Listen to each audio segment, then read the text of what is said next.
শুভ সন্ধ্যা। ইফতারির পরে চা লাভাররা কোথায়?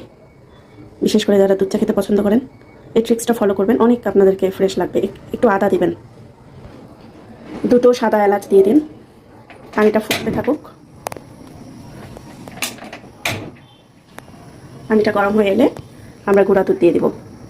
এভাবে চা খেলে আপনাদের সারাদিনের ক্লান্তি দূর হয়ে যাবে, মাথা ধরাটা কমে যাবে, ফ্রেশ লাগবে। চায়ের পানি মোটামুটি গরম হয়ে এসেছে। এখন গুঁড়া দুধের মধ্যে দিয়ে দুধটা গুলিয়ে নিব।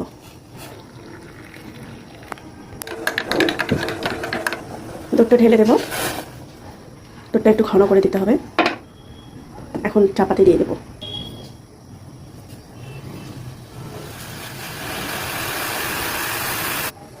চুলাটা লো ফ্লেম করে দিতে হবে।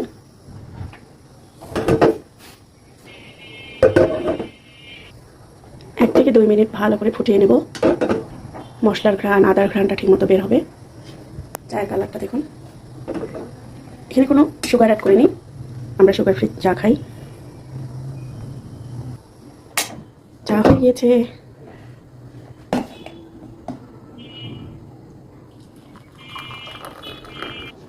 এই যে রেডি হয়ে গেল আমার দুধ চা। মাথা ব্যথার ওষুধ, রিফ্রেশমেন্ট। এটা বাঙালি মহিলাদের নাপা প্যারাসিটামল।